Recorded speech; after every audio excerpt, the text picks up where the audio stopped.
16 ডিসেম্বরের ব্যাপারে আমি যেটা বলেছি সেটা হচ্ছে যে আপনারা দেখেছেন 16 ডিসেম্বর কেন্দ্র করে নরেন্দ্র মোদী একটা পার্সোনালি টুইট করেছেন।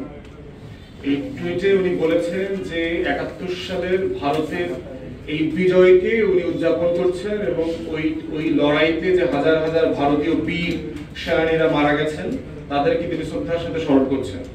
এবং এই টুইটের ভিতরে বাংলাদেশ নাই, বাংলাদেশের মুক্তির লড়াই নাই। এবং দ্বিতীয়ত একটা ঘটনা আপনারা দেখেছেন যে বাংলাদেশের সেনাবাহিনীর প্রধান এবং ভারতের সেনাপ্রধানের সাথে যে মিটিং হয়েছে জুমে অনলাইনে, সেই মিটিংয়ে ভারতের সেনাপ্রধানের পিছনে আমাদের একটা সারেন্ডার সেরেমনির পিকচার দেওয়া আছে। 16 ডিসেম্বরের রেসকোর্স ময়দানের যে ছবিটা, যে ভারতীয় ফোর্সের কাছে আমাদের তখনকার পরাজিত যে পাকিস্তানি ফোর্স তারা আত্মসমর্পণ করছে।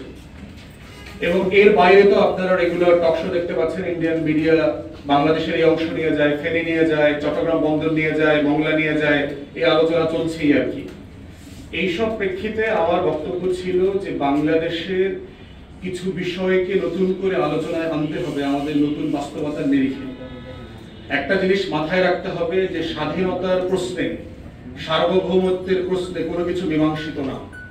আমাদেরকে 53 বছর ধরে বলা হয়েছে অনেক কিছু মীমাংসিত না, স্বাধীনতার প্রশ্নে অনেক কিছু মীমাংসিত না। স্বাধীনতা এবং সার্বভৌমত্বের প্রশ্নে প্রত্যেক জেনারেশনকে তার মতো করে বুঝতে হয়, তার মতো করে বুঝতে হয় যে কে আমার শত্রু, কে আমার মিত্র, আগামী বাংলাদেশের রক্ষা কবচের জন্য কারা লড়াই করবে, কারা করবে না, কারা দেশ বিক্রি করে দেবে, কারা বিক্রি করবে না। এটা প্রত্যেক জেনারেশনের ফাইট। তো সেই জায়গা থেকে আমি বলেছি যে 1971 সালের যুদ্ধ চলাকালীন সময়ে প্রবাসী সরকার এবং ভারতের সরকারের সাথে যে 7 দফা গোপন চুক্তি হয়েছে, সেখান থেকে বাংলাদেশের মনস্তত্ত্বটা বুঝতে হবে যে ভারত আমাদেরকে কিভাবে দেখে। এবং দয়া করে আমি আজকে ব্রিফিং এর সময় বাড়াবো না, অনলাইনে গিয়ে আপনারা সেই 7 দফা চুক্তিটা পড়বেন দয়া করে, এবং দেখবেন এই 7 দফা চুক্তি পড়লে আপনি বুঝবেন যে বাংলাদেশ নামক কোনো স্বাধীন রাষ্ট্র হওয়ার কোনো পরিকল্পনা 71 সালের অক্টোবরে ছিল না বলেই ডিসেম্বর মাসে জেলায় জেলায় ভারত ডিসি অ্যাপয়েন্ট করে দিয়েছে। 16 ডিসেম্বর পরে বাংলাদেশের অলমোস্ট সকল থানার দায়িত্ব ভারতের সেনাবাহিনী নিয়ে গেছে। এবং যে 19টা জেলা ছিল, 19 জেলার ডিসি কে নিয়ে ভারতের তখনকার ক্যাবিনেট সেক্রেটারি ব্রিফ করছে কলকাতায় যে কে কোন জেলার দায়িত্ব নেবে এবং কিভাবে দায়িত্ব নেবে। আপনারা তখনকার আমলাদের বই পড়েন, আসাদুল্লাহ লেখা পড়েন, তারপরে ডক্টর কামাল সিদ্দিকীর লেখা পড়েন, তারপরে যে সাবেক প্রধান নির্বাচন কমিশনার ছিলেন শামসুল হুদা সাহেবের লেখা পড়েন। ওনারা একদম তালিকা সহ দিয়ে দিয়েছে যে সেখানে একদম স্পেসিফিকলি একটা এক্সাম্পল দেয়। আপনার মোমেন্ট শাহিদটা ধরেন, 14 ডিসেম্বর পি কে ব্যানার্জি, পশ্চিম বাংলার একজন অ্যাডমিন ক্যাডারের অফিসার, সেন্ট্রাল আইএএস অফিসার, তিনি সার্কিট হাউসে ভারতীয় সৈন্য সহ উঠেছেন, উঠে ওখানকার ডিসি কে ডেকেছেন দায়িত্ব বুঝায় দেওয়ার জন্য। আমরা কি বাংলাদেশ রাষ্ট্রকে স্বাধীন করেছিলাম অন্যের কলোনি হওয়ার জন্য? আমার মুক্তির লড়াইটা কোথায়? ওই টুইটে কি আমার 70,000 যোদ্ধা যে যুদ্ধ করেছে, আমার বাবা মুক্তিযোদ্ধা ছিলেন, তার কন্ট্রিবিউশন কোথায়? আমার যে হাজার হাজার শহীদ আছে, তাদের লড়াইয়ের অবদানটা কোথায়? তাহলে আমার মুক্তির লড়াই দিয়ে আমাকে কিভাবে দেখা হচ্ছে? এই জন্য আমি শেখ মুজিবুর রহমান, আওয়ামী লীগের রাজনীতির ক্রিটিক্যাল হওয়ার পরেও আমি কিন্তু শেখ মুজিবুর রহমানের এই জায়গাটাকে আমি বারবার তার অবদান স্বীকার করেছি যে সারা বাংলাদেশ মিলে দেশ একবার স্বাধীন করেছে 71-এ, আর 72-এর 10 জানুয়ারি শেখ মুজিব একা বাংলাদেশকে আবার স্বাধীন করছে। লন্ডন থেকে ফেরার পথে সে দিল্লিতে গিয়ে ইন্দিরা গান্ধীকে বলেছে, আমি ধন্যবাদ জানাচ্ছি, কৃতজ্ঞ আপনাদের প্রতি, কিন্তু আপনার সোলজার উঠে করতে হবে। ভারতের রিপিটেড প্রেসারের পরেও সে এই জায়গায় মাথা নত করে নাই।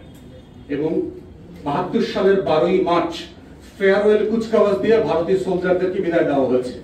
এবং এন্ড অফ মার্চ এবং আর্লি এপ্রিল লেগে গেছে ভারতের সোলজাররা বাংলাদেশ ছাড়তে। এবং ছাড়ার পথে কি হয়েছে আপনারা দেখেছেন, যদি হিস্ট্রি কেউ করে থাকেন, হাজার হাজার কোটি টাকা জিনিসপত্র লুটপাট করে নিয়ে গেছে। মেজর জরিনের লেখা পড়েন, একে খন্দকারের লেখা পড়েন, আপনারা এগুলো পাবেন, আমি ডিটেলসে যাব না। তো সেই জায়গায় আমার বক্তব্য হচ্ছে, প্রত্যেকবার 16 ডিসেম্বর আসলে আমাদেরকে মনে করায় দেওয়া হয় যে আমি তোমার দেশ স্বাধীন করে দিয়েছি। এটা আমার আত্মমর্যাদার সাথে যায় না, কারণ আমিও লড়াই করছি, আমার হাজার হাজার লোক লড়াই করছে, আমার হাজার হাজার মানুষ, আমার বাপ চাচারা আমার শহীদ হয়েছে।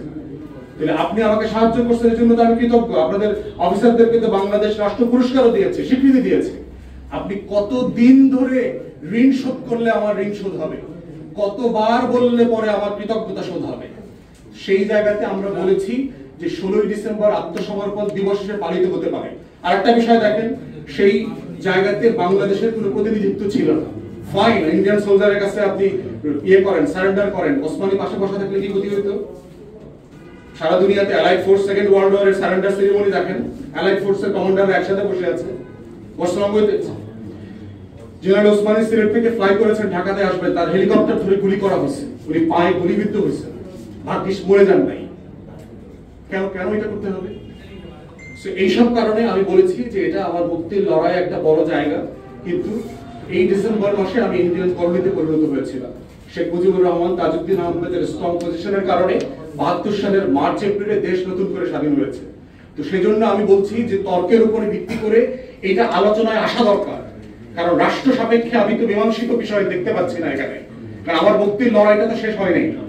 কোন দিন হবে ভাই জিজ্ঞেস করছে, সেটা জাতি ডিসাইড করবে। আলোচনা চলুক, তর্কটা উঠুক, সবাই কথা বলুক এটা নিয়ে। কথা বলতে বলতে আমরা এক সময় গিয়ে এক জায়গাতে কনসেনসাসে পৌঁছবো। দ্বিতীয় হচ্ছে ইন্ডিয়া এবং বার্মা তেল নিচ্ছে, এগুলো তো ভাই খুব ছোট